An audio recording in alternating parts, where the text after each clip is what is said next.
যে মৃত্যু একদিন অবধারিত, মৃত্যু অবধারিত, মরতে হবে, ঠিক না?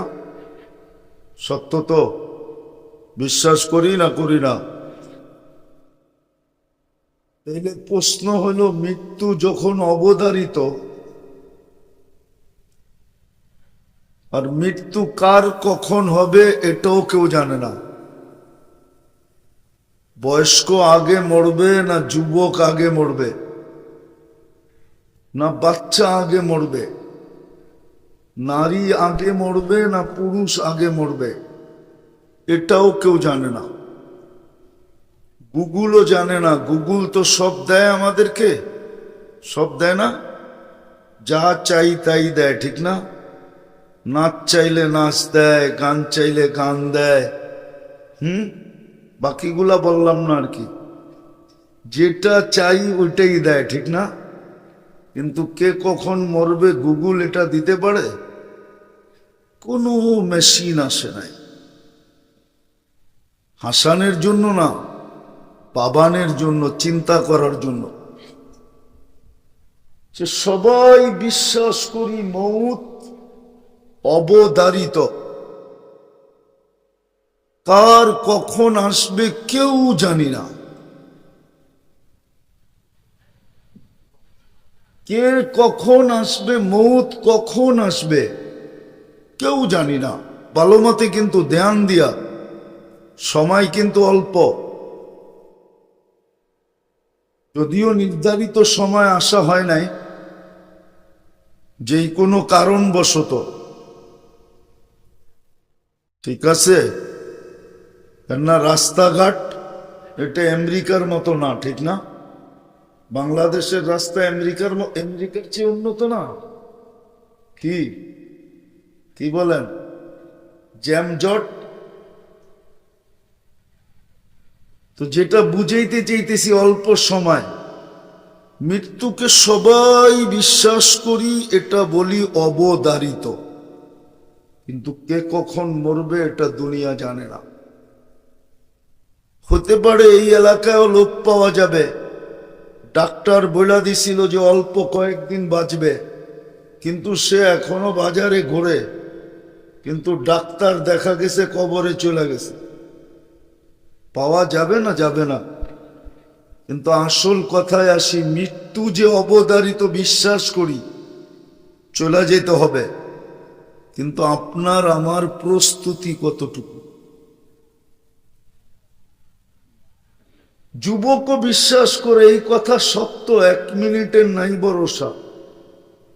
এটা বাংলাদেশে বাস্তবায়ন হয়েছে। যিনি লেখছে উনি গাইছে, ওর উপরই সত্যায়িত হয়েছে। ফিরোজ শাহী লেখছে, ফিরোজ শাহী স্টেজে গাইছে, আর গাজীপুরের স্টেজে এই গান গাইতে যাই মারা গেছে। এর চেয়ে সত্য আর কি হবে? কিন্তু প্রশ্ন মৃত্যুর না, প্রশ্ন হলো আমার প্রস্তুতি কতটুকু। কেননা বাহাদুরির উৎস তো আল্লাহর দেওয়া। যুবককে যৌবন কে দিছে? যদি যৌবন না দিত, বাহাদুরি দেখাইতো, তো দেখাইতো কি করে বলো?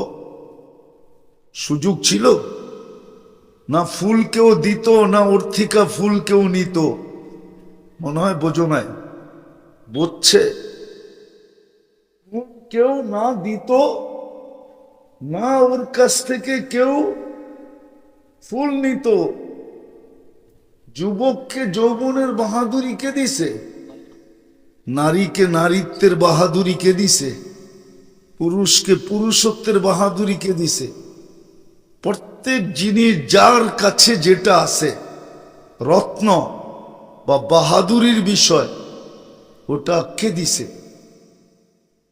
আল্লাহ তো এটাও বলছে, যেটা দিছি এটার প্রশ্ন উত্তর তোমার কাছ থেকে নিব।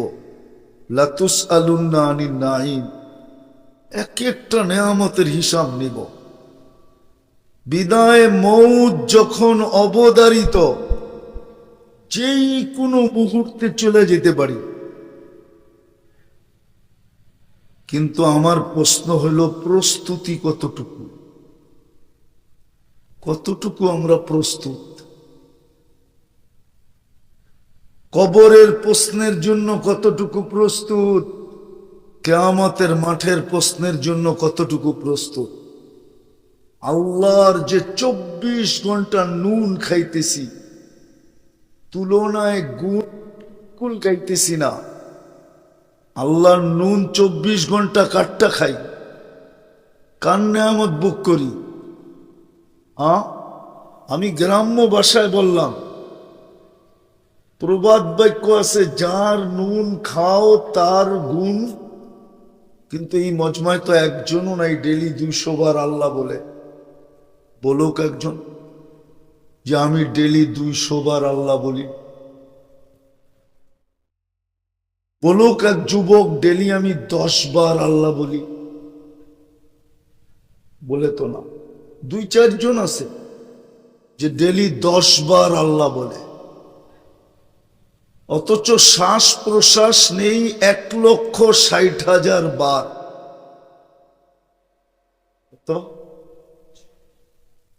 তো 160 বার তো এমনিই পাও না। হাজারে যদি একবার আল্লাহ বলে, 100 হাজারে 1 লাখ, এইখানে 100 বার, 60 হাজারে 60 বার, তো 160 বার তো আল্লাহ বলা এমনি পাও না। আপনি শ্বাস নেস 1,60,000 বার। যদি পার লিটার অক্সিজেনের জন্য একবার আল্লাহ বলতাম, ডেলি 550 লিটার অক্সিজেন নেই, তাহলে 1 লিটারে যদি একবার বলতাম, তাহলে এইখানে 550 বার আল্লাহ বলা দরকার ছিল। 36 বার আল্লাহ আমাদের কিডনিকে ডায়ালিসিস করেন কুদরত দিয়া, আমাদেরকে চাঙ্গা রাখার জন্য। চাঙ্গা চাঙ্গা বোঝো? সুস্থ রাখার জন্য, সবল রাখার জন্য। তাইলে এইখানে 36 বার। এইবার হিসাব করো, 160 বার, 550 বার, আর হইল 36 বার। কতবার ডেলি আল্লাহ বলা উচিত ছিল?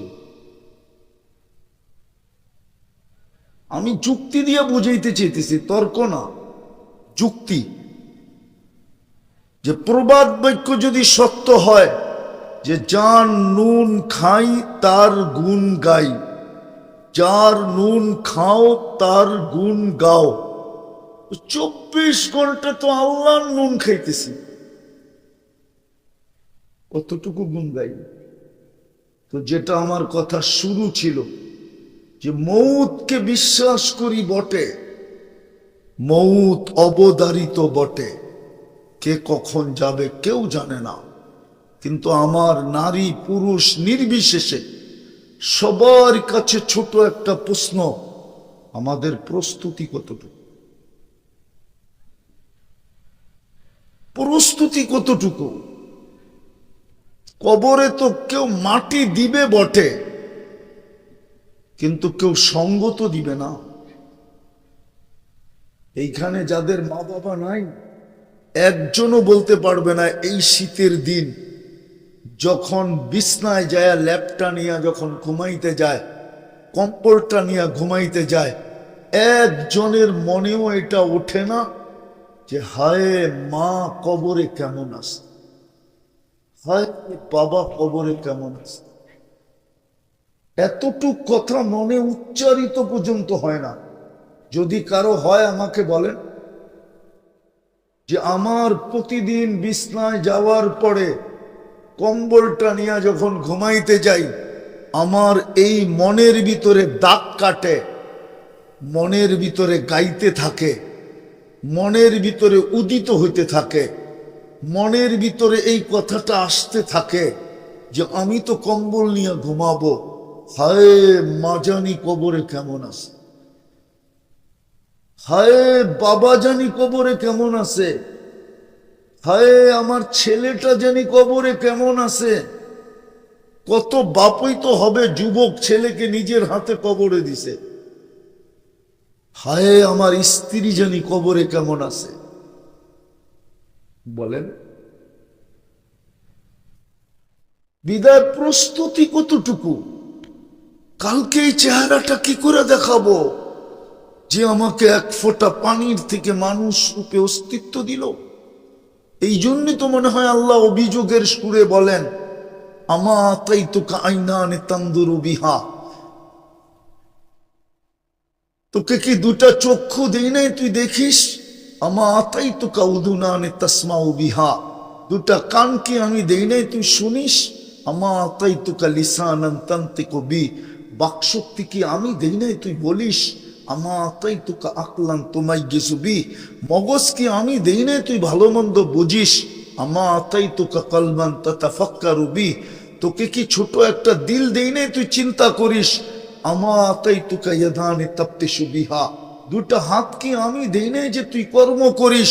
আমা তাই তো রিজলানে তামশি বিহা, দুটা পাও কি আমি দেই নাই তুই চলিস?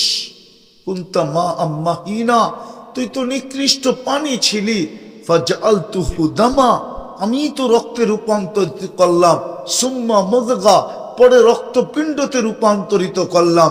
সুম্মা ইযামা, তোরে তোর কঙ্কালটা তৈরি করলাম। সুম্মা কাসাইতু আলাইহি লাহমা, তারপরে গোশত আর চামড়া নিখুঁত ভাবে আমি আবরণ চড়ায়া দিলাম। কুনতা সাগীরা ফাকাব্বারতুক, তুই ছোট ছিলি আমি বড় করলাম। কুনতা দাঈফা ফাকাওয়াইতুক, তুই দুর্বল ছিলি আমি তোকে সুঠামত্ব দিলাম। কুনতা জাহিলা ফাআল্লামতুক, তুই অজ্ঞ ছিলি আমি তোকে শিক্ষা দিলাম। কুনতা মিসকিনা, তুই মার পেটের থেকে নিঃস্বয় আসছিলি, অসহায় আসছিলি। ফাআগনাইতুক, তোকে আমি স্বয়ং সম্পূর্ণ করলাম। ফাইলা আইন, কই চললি? আনাসিতানি, আমাকে ভুলে গেলি, কই চললি? হালওয়াজা তাজওয়াদা মিন্নি, আমার চেয়ে বড় দাতার সন্ধান কি তোর কাছে আছে বল? আযকুরুকা ওয়ালা তানসানি, 24 ঘন্টা তোকে আমি সুরক্ষা করি, রক্ষণাবেক্ষণ করি, লালন পালন করি। যদিও তুই 24 ঘন্টায় একবার মনের থেকে আল্লাহ বলিস না। বলো কে যুবকরা, নিবিড় ভাবে বৈশা মনের থেকে একবার আকাশের দিকে চায় বলে আল্লাহ, একবার আল্লাহ বলে বলো। অথচ সারা দিনে তো কত শতবার নাম জপে, ঠিক না? কি চ্যাট করো না করো না, নাম জপা হয় না? হয় না? হ্যাঁ, চ্যাট করলেই তো নাম জপা হয়, ঠিক না? সারা দিনে কত শতবার মেসেজ দেয়, ঠিক না? কি কি দেয় না দেয় না? হ্যাঁ, তারপরও তো 14 তারিখে জুতা দেখায়, ঠিক না? মনে হয় বোঝে নাই। তারপরও তো শেখ খায়, ঠিক না? আর যদি একবার আল্লাহ বলতো 40 নেকি মিলত, 40 নেকি। এই 40 নেকি অন্য 40 নেকির মতো না। আল্লাহ বলার 40 নেকি সংখ্যায় সমান হইতে পারে, কিন্তু গাঠিতে না। যেমন 1 মণ তুলা 1 মণ লোহা ওজনে সমান, কিন্তু তুলার গাঠি কত বড়? আরে বলো না, জোরে বলো, অনেক বড় না? ঠিক আল্লাহ বলা 40 নেকির গাঠি এত বড় যে মিজানের পাল্লায় চাগা নিবে না। না কেন জানো? নামটা কার? আল্লাহ নিজে নিজের নাম রাখছেন কি? আল্লাহ। এই জন্য গাঠি এত বড়। একবার আল্লাহ বললে তো 40 নেকি মিলতো। যুবক, আমার কথা বিশ্বাস করো, তোমার জীবনে যদি একবার আল্লাহ বলা কবুল হলো, তাহলে আমি বিশ্বাস করি আল্লাহ বলার কাঠটি মিজানের পাল্লায় রাখলে দুনিয়ার কোন পাটকারা এটাকে উঠাইতে পারবে না। সমগ্র জগৎ দিয়েও এটাকে ওজন করা যাবে না, মানে হুজুররা বিশ্বাস করে না। কেন? এটা নাম তার। আল্লাহটা যদি সমগ্র জগৎ দিয়ে ওজন করা যায়, তাহলে আল্লাহ আল্লাহ হইলেন কেন? আল্লাহ তো আল্লাহ এই জন্যই যে সমগ্র জগৎ আর সৃষ্টি দিয়া ওনার নামের ওজন করা যায়। সত্য তো মানেন আপনারা? হ্যাঁ না, হুজুররা আগে মানে কিনা? মানি। সত্য তো? হ্যাঁ, তাহলে বাকিরাও মানবে। সমগ্র জগৎ দিয়ে ওজন করা যাবে না। এটা আমার ঈমান। আল্লাহ আল্লাহ একটা প্রমাণ দিতেছি, প্রমাণ। 8 ফেরেশতাকে যখন আল্লাহ আরশ উঠাইতে বললেন, ফেরেশতারা বলতেছে কাইফা আতাহাম্মাল ওয়া আলাইহি ইজ্জাতুকা ওয়া জালালুক। আল্লাহ, যেটার উপরে স্বয়ং আপনি থাকবেন এটা আমরা উঠাবো কি করে? অথচ ফেরেশতা কত বড় শোনাবো। যেই সমুদ্রের ভিতরে দাঁড়ানো আছে, ওই সমুদ্রের গভীরতা হলো জমিন থেকে আকাশ পর্যন্ত। কিন্তু আল্লাহ রসুল বলতেছে মা ওয়াসালা মা উল বাহরি ইলা রুকবাতি চিন্তা, সমুদ্রের পানি ওই ফেরেশতাদের হাঁটু পর্যন্ত যায় না। তাহলে হাঁটু পর্যন্ত কত বড়। দ্বিতীয় আল্লাহ রসুল বলতেছে এক এক কাঁধ মিন শাহমাতি উদুনিহি ইলা আতিকিহি সাবু মিয়াতি আম, এক এক কান্দা 700 বৎসরের রাস্তা। তাইলে ওই ফেরেশতা কত বড়। এদেরকে উঠাইতে বলতেছে কেমনে উঠামো, যেটার উপরে আপনি থাকবেন? তা আল্লাহ বলে আমি পাওয়ার ঢুকাইতেছি, পাওয়ার। আল্লাহ এদেরকে তসবিহ দিছে, কুল লা হাওলা ওয়ালা কুওয়াতা ইল্লা বিল্লাহিল আলিয়্যিল আযীম।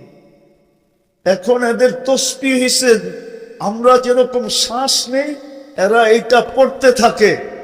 যেমন কিছু ব্যাটারি আছে, গাড়ি চলতে থাকলে ব্যাটারি চার্জ হতে থাকে, ঠিক না? ওরা এটা পড়তে থাকে আর পাওয়ার ভিতরে তৈরি হইতে থাকে, আর আল্লাহর আরশ উঠায়া রাখতে পারছে। আল্লাহ বলি না এক। যাক, আমি শেষ জায়গায় চলে আসলাম। সন্ধ্যা গণায় আসতেছে, আজানের সময় কাছে যাইতেছে। মৌতকে তো মৌত তো অবধারিত, বিশ্বাস তো করি। এ কখন মরব জানি না, কিন্তু প্রস্তুতি কতটি। আফসোস ওই উম্মতকে সহজে প্রস্তুতি নেওয়ার জন্য, যাতে এই উম্মতের নারী, যাতে এই উম্মতের পুরুষ, যাতে এই উম্মতের যুবক, যাতে এই উম্মতের বৃদ্ধ সহজে প্রস্তুতি নিতে পারে। এই জন্য আল্লাহ আমাদেরকে 2টা রত্ন দিছিলেন। 2টা, কয়টা? তাও নিজে নির্বাচিত করা। কে নির্বাচিত করছে? কে? স্বয়ং আল্লাহ নির্বাচিত করছেন। 1 নম্বর হলো আমাদেরকে মুসলমানের ঘরে অস্তিত্ব দিছিলেন, যেন আমরা সহজে প্রস্তুতি নিতে পারি। আমাদের প্রস্তুতি সহজে হয়ে যায়, সহজে যেন আমাদের প্রস্তুতি হয়। এই জন্য ইসলামের ঘরে আমাদেরকে অস্তিত্ব দিয়েছেন, মুসলমানের ঘরে, যেন আমাদেরকে টোকায়া বা তালাশ করা বা ছুটা বা দৌড়ায়া প্রস্তুতি না নিতে হয়। আমরা যেন সহজে প্রস্তুতি নিতে পারি। এই জন্য সদ ইচ্ছায় আমাদেরকে মুসলমানের ঘরে অস্তিত্ব দিয়েছেন। কিন্তু আফসোস তো এইখানেই, ওই হাদিসই সত্য হইল, ওই হাদিসই সত্য হইল, লা ইয়াবকা মিনাল ইসলাম ইল্লা ইসমু। শুধু আমরা নামের মুসলমান রয়ে গেলাম, ইসলামের কোনো ছাপ আমাদের ভিতরে নাই। যদি ইসলামের ছাপ থাকতো তাহলে আমাদের যুবকের এই দুর্দশা হতো না, যুবকদের এই চুল কাটার ডিজাইন কোনোদিন মাথায় দেখা যেত না। এই গ্রামেও যুবক চুল কাটে নেটের থেকে দেখা। 50 টাকার চুল 300, 400, 500 টাকা দিয়া কাটে।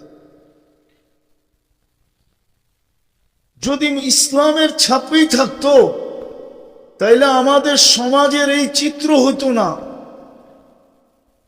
আমাদের যুবকদের এই রং হতো না, আমাদের মা বোনদের এই রং হতো না।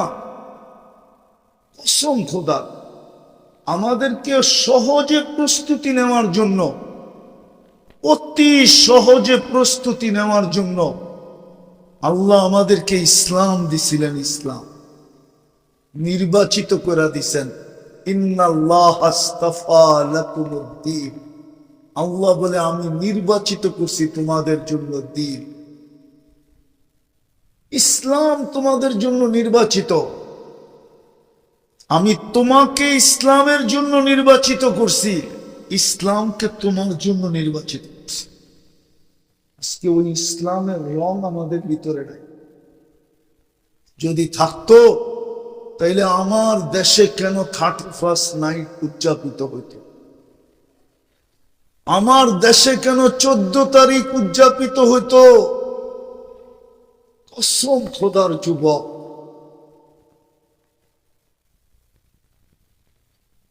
কসম খোদার যুবক, যদি আমার যুবকরা, আমার সমাজের সন্তানরা বসতো, তাতে ওদের জান্নাত তো ওদের ঘরের ভিতরে। জান্নাত কোথায়?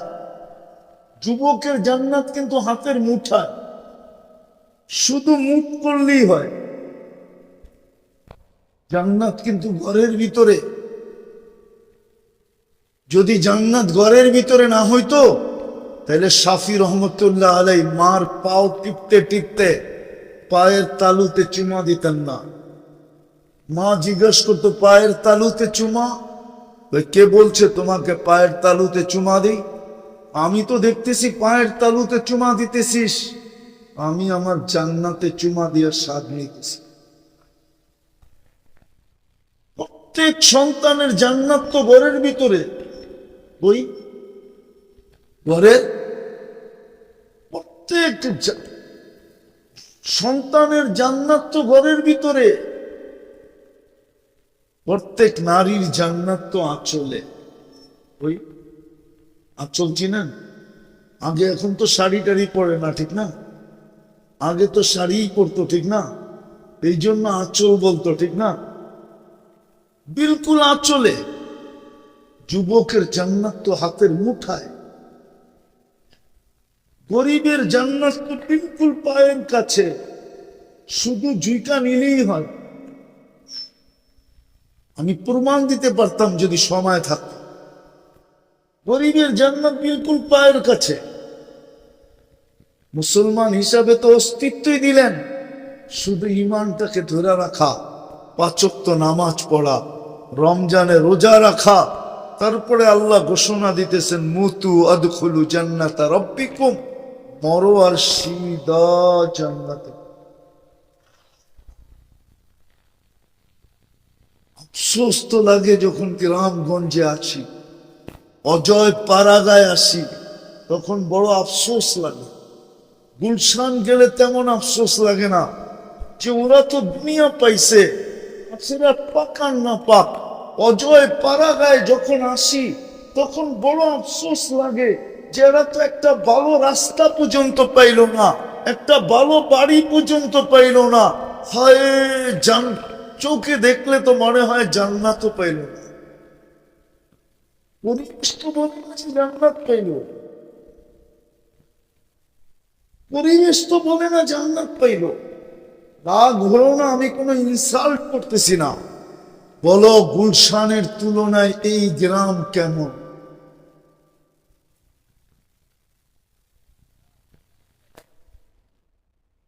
বড় অজয় পাড়াগায় গ্রাম না? রাস্তাটা পর্যন্ত কাঁচা, ঠিক না? 2টা ইট পর্যন্ত বিছানো নাই, ঠিক না? হ্যাঁ, তাহলে পাইলাম তো পাইলাম কি? বর্ষাকালে এখনো তো মনে হয় এক হাঁটু কাদা হয়, হয় না? কাদা পাড়াই আসতে হয়, কাদা পাড়াই যেতে হয়, ঠিক না? জুতা মনে হয় বর্ষাকালে ওই পাকা রাস্তায় যায় পড়তে হয়, আবার পাকা রাস্তার থেকে খুইলা ঘরে আইসা পাও ধুইয়া আবার পড়তে হয়, ঠিক না? তারপরও যদি জান্নাত না পাইলাম, তাহলে দুনিয়ায় পাইলাম তো পাইলাম কি? কোরআন তো এটাই বলে, আর রাযীতুম বিল হায়াতিদ দুনিয়া, এতটুক পাই হারায় গেলাম।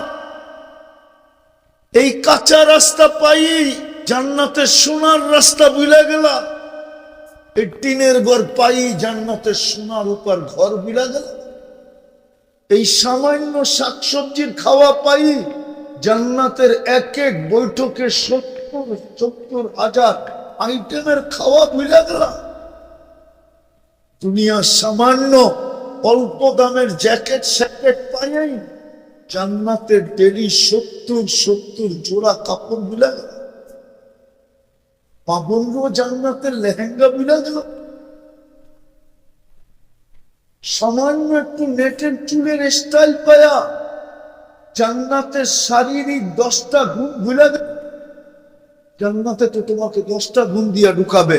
আল্লাহ তৌলি আদম 120 ফিট লম্বা, আল্লাহ হুসনি ইউসুফ ইসুফ আলাইহিস ইসলামের মতো রূপ, আল্লাহ মিলাদ ঈসা ঈসা আলাইহিস ইসলামের মতো 33 বছরের ভরা যৌবন, আল্লাহ কুওয়াতি মুসা মুসা আলাইহিস ইসলামের মতো শক্তি, আল্লাহ খুলুকি মুহাম্মদ আমাদের নবীজির আখলাক, আল্লাহ সৌতি দাউদ দাউদ ইসলামের মতো সিঙ্গার, গলার আওয়াজ সিঙ্গার, কুওয়াতু মিআতু রাজুল 100 পুরুষের যৌবন শক্তি, জুরদুন মুরদুন মুখালুন, মুছ থাকবে না, দাড়ি থাকবে না, চোখ না। এই গ্রামের কাঁচা রাস্তা পায়া, এই টিনের ঘর সব পায়া, একটু বিদ্যুতের ছোঁয়া লাগতে দেরি ভুলা গেলাম জান্নাত। তো যেটা বুঝাইতেছিলাম, আল্লাহ করুক বুঝে আসুক, প্রস্তুতি নেওয়ার জন্য ইসলাম দিছিলেন। ইসলাম আফসোস, ইসলামের কোন রং আমাদের ভিতরে।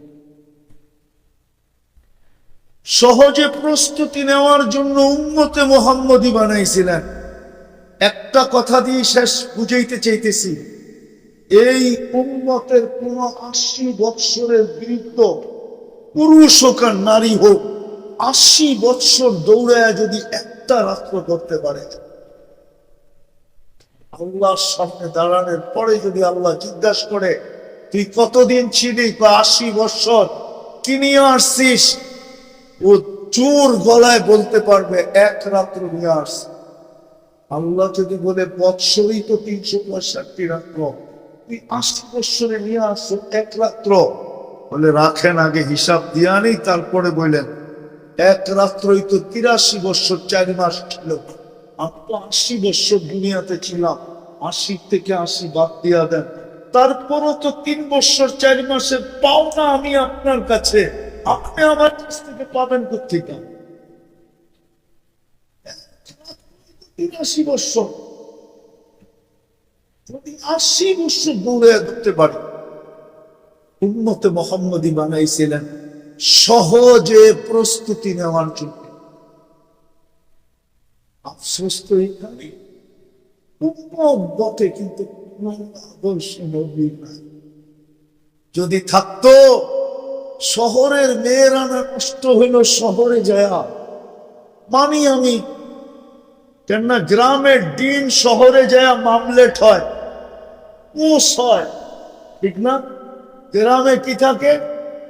আপনাদের এখানে ডিম বলে কি? ডিম বলে আন্ডা। গ্রামের আন্ডা, গ্রামে কি থাকে? আন্ডাই থাকে, ঠিক না? শহরে যায় না মামলেট হয়, শহরে যায় না পোষ হয়, ঠিক না? তো আজকে তো গ্রামের বাবুর বেপর্দা হয় কি করে? পায়ে হাত। গ্রামের মেয়েরাও আধুনিক হয় কি করে, স্মার্ট হয় কি করে? মানলাম গ্রাম শহরে যায় মামলেট হয়, মানলাম গ্রামের আন্ডা শহরে যায় পুষ হয়, কিন্তু গ্রামেই থাকে, ঠিক না? গ্রামের মা বোন কি করে স্মার্ট হয়? গ্রামের মা বোন কি করে বেতন পায়? এটা তো আমাদের দেশে প্রতি 30 বছর পিছিয়ে দিলে এই ঐতিহ্য ছিল। বলো বুঝলে, ছিল ছিল ছিল না। নবীর আদর্শ নেই, রাগ হয়ে যাবেন বললে? তফসিরুল কুরআন আপনি তো বটে, ঠিক না? আল্লাহ তো কালাম দিলেন, কালাম। কালাম চিনেন কি? এটা কোরআন না কি? আল্লাহ আমার সাথে কথা বলে, আল্লাহ আমার সাথে কথা বলে। ঈসা আলাইহিস সালাম যদি কথা বলে, আল্লাহর সাথে কথা বলে গৌরব করতে পারে, তাইলে আমার কত বড় কপাল আর ভাগ্য যে স্বয়ং আল্লাহ আমার সাথে কথা বলে। তোমাকে যদি কেউ বলে যে আমি কিন্তু আজকে নেত্রীর সাথে কথা বলছি, আর ওই দিনেই যদি নেত্রী তোমাকে ফোন দেয়, তো তুমি কি বলবা? কথা, একটু আগে তো নেত্রী আমারে ফোন দিল। বলবা না? বলবা না? কেউ যদি বলেন না কথা হয়েছে, নেতা যদি তোমাকে ফোন করে থাকে, তুমি আরে কি করবা? সরেন থেকে নেতার লোকের কথা বলছে, একটু আগে তো দেখ আমারে ফোন দিছে। মুসা আলাইহিস সালাম আল্লাহর সাথে কথা বলছে, আমি মানি, কিন্তু এটা আল্লাহ আমার সাথে দেখা। আফসোস তো ওইখানে প্রত্যেক ঘরে কোরআন রাখা আছে, সারা বৎসরে একবার কোরআনটাকে খুইলা দেখে, খুইলা দেখে বলেন এখানে নাই? সারা বৎসরে আপনি কোরআনটাকে একবার খুইলা দেখেন। আপনি বলবেন আমি পড়তে পারি না। আরে পড়তে পারেন না, খুইলা তো চোখ বুলাইতে পারেন, তাও পারেন না। পারেন না, পারেন না, পারেন তো বেশি প্রস্তুতি নেওয়ার জন্য। কালাম প্রস্তুতি নেওয়ার জন্য না দিতেন, তাইলে যারা কোরআন পড়তে পারে না তাদের সাথে আল্লাহ এই বন্ধুত্ব কেন করলেন? এই সহানুভূতি কেন দেখাইলেন? এই ভালোবাসা কেন দেখাইলেন? এই মোহব্বত কেন দেখাইলেন? এই প্রেম কেন দেখাইলেন? এই কেন দেখাইলেন? যে তুই ছোট একটা সূরা দিলাম, সহজ, সবচেয়ে সহজ আর সবচেয়ে ছোট সূরা ইখলাস, তুই একবার পড়বি 10 পারা, দুইবার পড়বি 20 পারা, তিনবার পড়বি 30 পারা। ডেলি যদি পড়িস, তোর আমল নামায় এক খতম কোরআনের সওয়াব লেখা হবে। 365 দিন পড়লে 365 খতম লেখা হবে। আফসোস, ডেলি এই নিয়তে 3বার কে সূরা ইখলাস পড়ে যে আমি আমার কোরআন পড়তে জানি না, তাতে কি আসে? খতমের সওয়াব তো ব্যবস্থা আল্লাহ আমার জন্য করে দিছে। আমি ডেলি 3বার সূরা ইখলাস পড়বো এই নিয়তে যে আমার আমল নামায় এক খতম কোরআনের সওয়াব।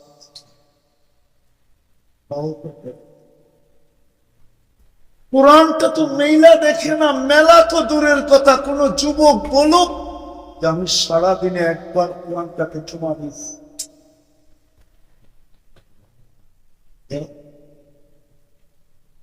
দুইজন চারজন হবে। কিন্তু আরেকটা যদি বলি, যুবকরা রাগ হয়ে যাবে কিনা? টেলি নায়িকা, গায়িকা, ঠিক না?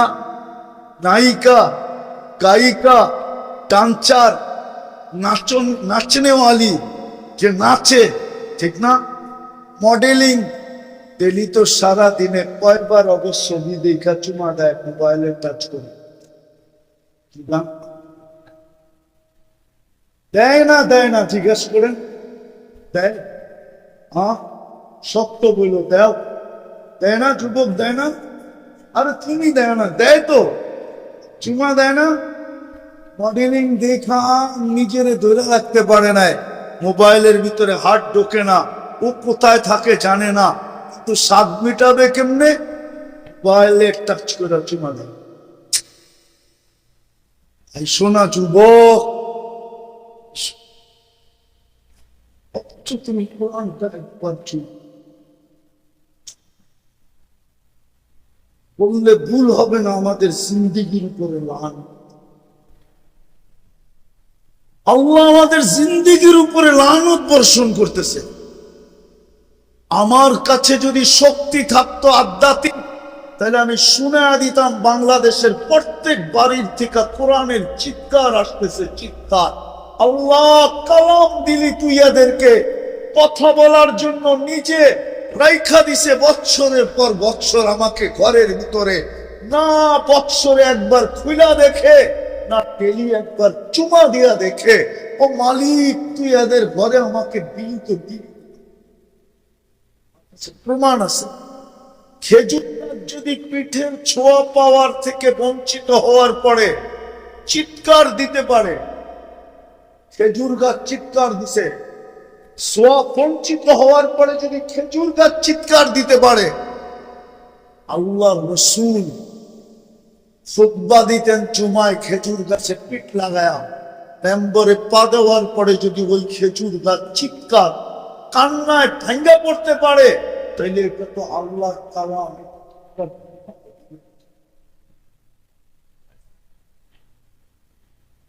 চতুর্থ শেষ প্রস্তুতি নেওয়ার জন্য তো নিজের ঘরটা, মসজিদ নিজের ঘর।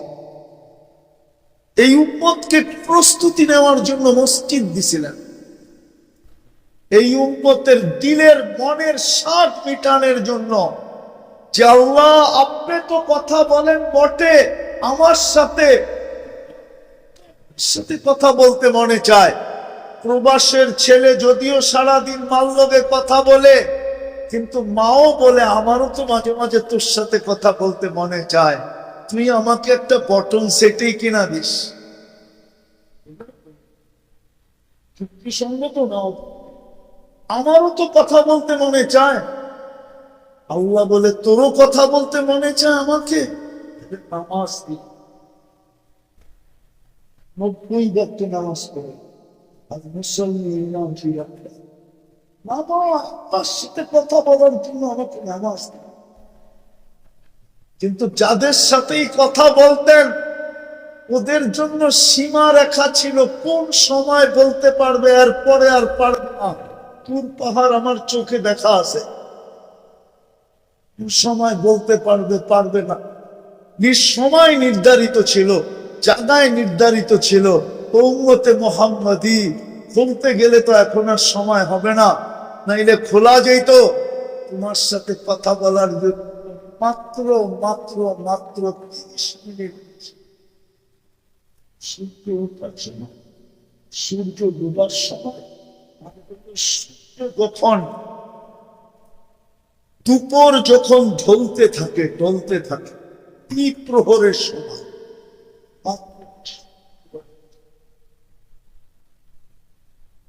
বাকি 23 ঘন্টা 30 মিনিট যখন মনে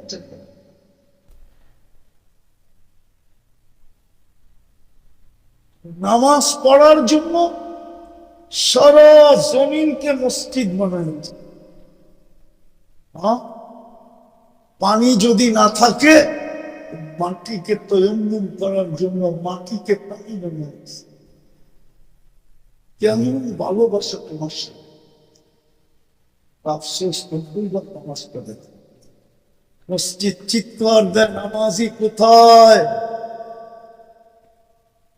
জমিন চিৎকার দেয়, মসজিদ চিৎকার দেয়, মুসল্লি কোথায়? জমিন চিৎকার দেয়, নামাজ। আবারও পিছিয়ে যাইতেছি, মুখ অবগত, কার কখন হবে জানে। কিন্তু প্রস্তুতি কতটুকু? প্রস্তুতি নেওয়ার জন্যই আল্লাহ আমাদেরকে মুসলমান বানাইছিলেন, উম্মতে মুহাম্মদী বানাইছিলেন, কোরআন দিছিলেন, নামাজ দিছিলেন, মসজিদ দিছিলেন। আমি মোটা মোটা গুলা দেখাইলাম, মোটা মোটা, কিন্তু কতটুকু চলে তো যে বিদায় আসেন। যদি আমার এতটুক কথা বুঝে আইসা থাকে, তাহলে চলেন আজকে মনের দিকে আল্লাহ পারবেন তওবা করতে? বিলকুল মনের দিকা পারবেন? কে কে পারবেন দেখি, পাক্কা? তাইলে বইলা দেন, আল্লাহ সূর্য কিন্তু ডুবতেছে, কবুলিয়াতের সময় বলেন আল্লাহ অতীত থেকে তওবা কর, আপনি আমাদের তওবা কবুল করেন, আমাদের গুনাহ মাফ করে দেন। নামান